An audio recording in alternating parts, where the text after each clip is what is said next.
ఏలూరు జిల్లా కలెక్టర్ సెల్వి ఆదేశాల మేరకు ప్రభుత్వ సర్వజన హాస్పిటల్లో నేత్రదానంపై అవగాహన ర్యాలీ నిర్వహించారు. నేత్రదానం చేయండి, మరొకరికి భవిష్యత్తును కల్పించండి అంటూ నినాదాలు చేస్తూ ర్యాలీ జరిగింది.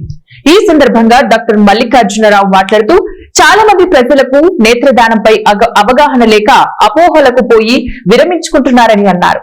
నేటి సమాజంలో మనిషికి మరో జన్మ ఉంటుందో లేదో తెలియదు, కానీ ఈ జన్మలో అందులైన వారికి నేత్రదానం చేయడం వల్ల వారి భవిష్యత్తులో వెలుగులు నింపిన వారు అవుతారని తెలిపారు. ఇద్దరికి చూపు రప్పించే ప్రయత్నం చేయాలనేది అందరికీ అవగాహన కలిగించాలనేది ఒక ముఖ్య ఉద్దేశం. ఇది చాలామంది తెలియక ఈ చనిపోయిన వారి కన్నులు ఇస్తే మళ్ళీ వచ్చే జన్మలో మళ్ళీ వాళ్ళు గుడ్డివారిగా పుడతారనే ఒక అపోహతోటి భయంతో ఎవరు నేత్రదానానికి ముందుకు రావట్లేదు. పురాణకాలం నుంచి కూడా మనకి ఉంది నేత్రదానం అనేది మన ఒక ఆచారం. నేత్రదానం చేయడం ద్వారా అసలు మనకి ముందు భవిష్యత్తులో జన్మ ఉంటుందో ఉండదో తెలియదు, కానివ్వండి ఈ జన్మలో ఇంకొక ఇద్దరు మన కళ్ళతోటి వాళ్ళ ప్రపంచాన్ని చూడగలుగుతారు. మనం చూడగలుగుతున్న ప్రపంచం వాళ్ళకి కనపడదు.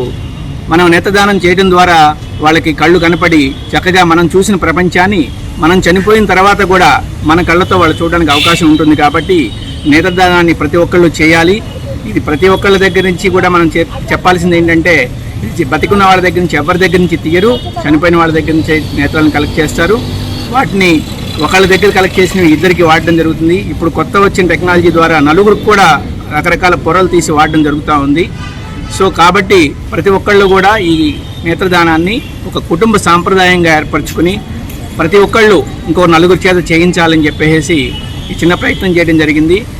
ఈ జిల్లాలో మనకి జిల్లా అంధత్వ నివారణ సంస్థ చైర్మన్ కలెక్టర్ గారు డాక్టర్ వెట్రి సెల్వి గారి ఆధ్వర్యంలో, అలాగే వైస్ చైర్మన్ డాక్టర్ జాన్ అమృతం గారు డిఎంహెచ్ఓ గారి ఆధ్వర్యంలో మేము ఈ కార్యక్రమాన్ని చేపట్టడం జరిగింది.